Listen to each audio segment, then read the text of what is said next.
All right, today at 9:23 p.m., IMPD officers were dispatched to a shots fired run at the location of 34th and Forest Manor. When they arrived, they were directed or ended up in an alley which was off of Forest Manor, just south of 34th Street. Encountered a group of individuals. Once there, the suspect, we believe this time, fired shots at the officers. The officers returned fire. During that exchange, one of our officers was hit. The suspect was also hit. Both were taken to Eskenazi Hospital. The suspect was originally pronounced deceased. However, due to life-saving measures of the EMS and doctors at EMS, he's currently in critical stable condition here at the hospital. He has been identified as Major Davis Jr., 25 years old. Our officer was also transported to Eskenazi. Officer Perry Renn, 22-year veteran of the Indianapolis Police Department. Despite the best efforts of the doctors here at the hospitals and first responders on the scene, passed away of his injuries. This is a new investigation, still very fresh, it's still ongoing. We don't have much more information about what all exactly occurred on that scene. Right now I'll turn it over to Mayor Ballard.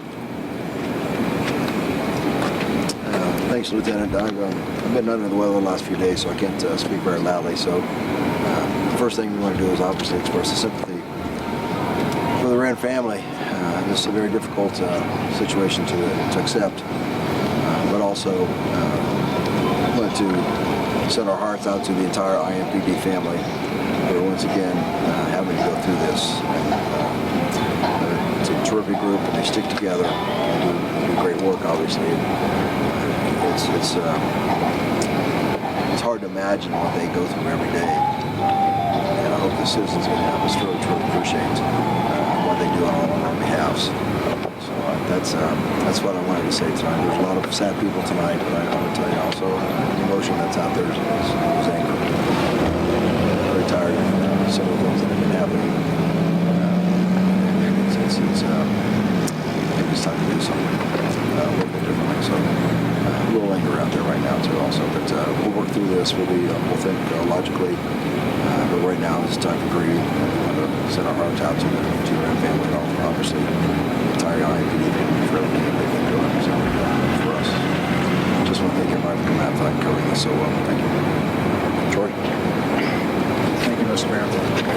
Tonight, the city of Indianapolis lost a member of its team, a person that laid down his life for the citizens that he serves. But I want to make this clear tonight, as for those that are watching and for those reporting, that yes, an officer was attacked tonight, but the city of Indianapolis was attacked tonight. The officer wears a uniform that represents the best that this city has to offer, and our city was attacked tonight. This is the 8th police officer that's been shot in a year and a half. We have lost 2 of those officers. We've had 22 others, we believe, had shots fired upon them. And each night, they put that uniform on and go out and do the work. I do want to thank Superintendent Carter from the State Police, who's here, and his troopers for assisting tonight. Our Sheriff, John Layton, and the deputies. Also Mayor Jessup and Chief Walton from Lawrence, coming together as a family of Indianapolis to help our police department. IMPD officers are on the street. They're working hard, and we're very appreciative of that. This time I want to turn it over to Chief Hyde for remarks. Chief. Thank you, Director. Good evening. Thank you for being here. Last night we had over 50,000 people downtown who enjoyed fireworks and the opportunity to engage our police officers in a very positive way.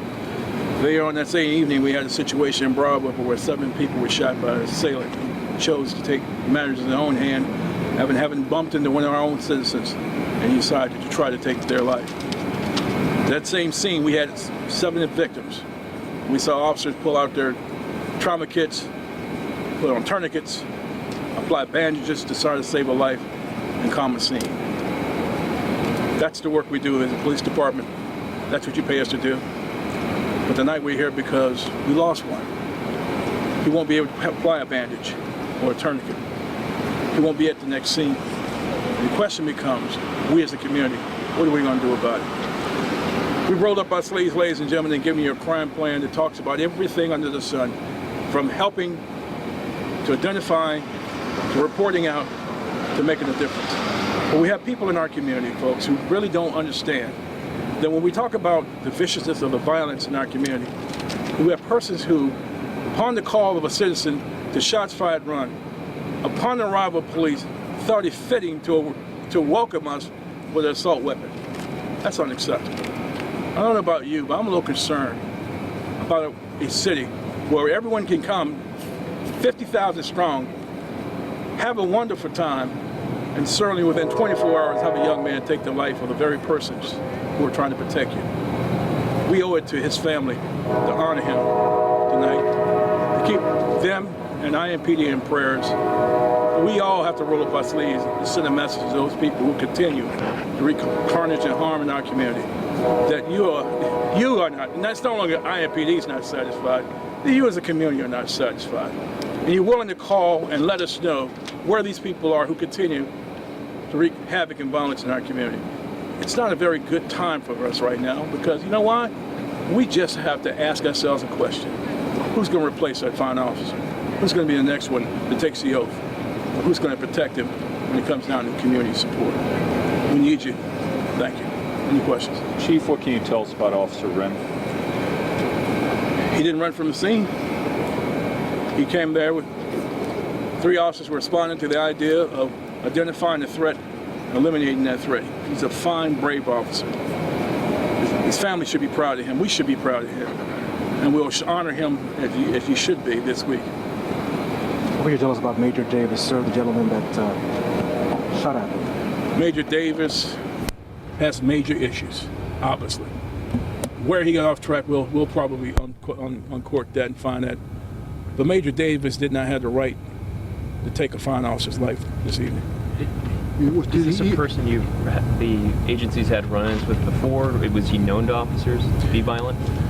We're looking at his background and we'll be reporting out, but we'll just say that Major Davis had an assault weapon. That in and of itself says that's a major problem. Was it an AK-47? We'll identify the weapon for you, John. How long did this confrontation last? How violent? Generally speaking, it doesn't last long. 3 to 5 minutes is generally how most of these things. We'll pinpoint the time, the time of arrival, the direction of shot, the distances, the shots are fired. We'll get all that for you in the days to come. Any estimate of how many rounds are exchanged? We'll get that to you as well. Mr. Riggs, can we ask you a question, sir? You've talked about people having these kinds of weapons, not having them. And you've talked about, you and the mayor have talked about that folks should not be able to shoot at officers with AK-47s and the like. What does this say about the accessibility of these kinds of weapons in the community? Remember, Raphael, we have been very diligent in talking about weapons and saying that 93% of all of our shootings occur with some type of weapon. Most of those are firearms. And as we look at this, we have to say, did an individual have a right to have a weapon? And most of the cases that we're finding, they did not. We're going to see if this was the case here. Remember, 90% of our homicides this year, the perpetrator, the suspect, had criminal record, and about 40% of those had gun charges. We will find out what this individual's record is tonight and look at it as well. But it is obvious that there's too many illegal guns in the hands of people that are not supposed to have them in our city. And we're going to continue to work on strict, mandatory minimum sentencing for individuals that use a firearm in a violent crime. We think that's important. We think that it would immediately drop our homicide rate. And let's remember, tonight, a police officer was murdered. Director, what can you say to folks if they've taken a look at what happened in Broad Ripple last night, they've taken a look at what happened at 34th and Forest Manor, and some folks, even cops, are telling me it looks like this town's spinning out of control? Well, I'll tell you this, I'm proud of Chief Height and the men and women at IMPD. They were in the right places at the right times. Can you imagine if this individual and some of those last night were able to move their violence throughout the city? They responded last night quickly. They took an incident that was horrific. It could have been much worse. Tonight, an officer laid down his life protecting someone else. But one thing that is extremely concerning to me is that of those shooting victims we have, almost 60% refuse to cooperate with the police department that's out risking their life each and every day. In almost every incident that we deal with where there's a loss of life or someone shot, we know that someone has information and they're not sharing with us, or someone could have called us beforehand before the situation got out of hand. It's frustrating for our police officers that are out there laying their lives on the line. Mr. Mayor, can we ask you a quick question, sir? You said that tonight is one for grieving, and that is definitely appropriate, but you also said that something else has to be done, sir. Troy talked about something that we've been trying to do is the mandatory minimum sentencing. So much of this are people who have shown that they have no thought about carrying a weapon in the offensive use of a crime. I believe when you do that, you need to go away for a generation. I believe that.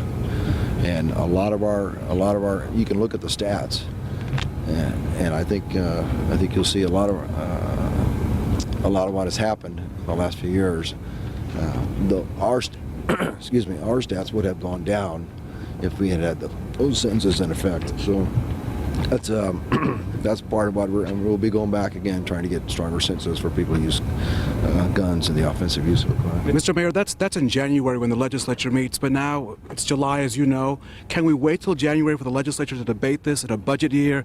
Maybe not, they'll get something done. What do you think needs to happen now before the legislature comes back in January? Well, I mean, we'll continue the patrols, but the police are in the middle on this. They keep rearresting the same people over and over again. That's what has to stop, and sometimes that may take a while. I was over there, as you know, quite a bit this year, but right now the police will continue to do what they do, but there are other things that we have to look at in the long term, and frankly, I'm just not going to accept the fact that we're going to continue to allow the police to rearrest these people over and over again and then wonder why. I mean, they wonder why the rate is where it is, when it's pretty obvious to the rest of us. Mr. Mayor, you mentioned doing something differently. Is that what you meant? That is one of the things. Absolutely. I mean, because that is I'm just telling you, this is so obvious. This is so obvious. It's really frustrating. You think it's frustrating to me? How frustrating do you think it is to these guys who are wearing the uniform? It's very frustrating to them because they're doing it every night, and they have to put themselves on the line every night for this, for the same people. It's terrible. Thanks, guys. We're blessed to have an outstanding medical staff here at Eskenazi, and Dr. Hayward is here. I'd like to thank him for his work in front of Save Officer and fine work in Eskenazi. Doctor, if you don't mind. Dr. P.Z. Hayward. I'm extremely concerned about what happened here tonight. Officer Renn was shot and was brought in all attempts to revive and resuscitate him were unsuccessful despite our best efforts, and my heart goes out to the family and his fellow police officers in the city for such a brave officer. Dr. Hayward, how often are gunshot victims coming into your emergency room on a weekly basis? Too often. This is gun violence is a public health problem and a social problem that we need to address. Doc, is it a problem or is it a crisis, considering the number of people that you've seen, the number of officers that we've seen that have been shot at by people? I've seen gun violence my entire career, and this problem is not going away until we take real steps to address the problem and address its root causes, which is multifactorial, and unless we are willing to be brave and take future steps, we're going to be unsuccessful in curbing this menace to public health. So from a public health care response, what can be done from public health care that's not a criminal justice response? I think education. I think understanding how to resolve conflict that does not involve guns, and then addressing the underlying causes that are resulting in the violence, which are the number of guns, illegal guns that are on the streets. Do you ever see the same victims come back, let's say, twice in 3 months? We do see the same people come back after violent crime, and we have programs to address that and reduce the recidivism. Doctor, you yourself look like you're hurt tonight. I am. Because this is an affront to us and the citizens of Indianapolis, and when someone as brave as Officer Renn loses his life doing his job,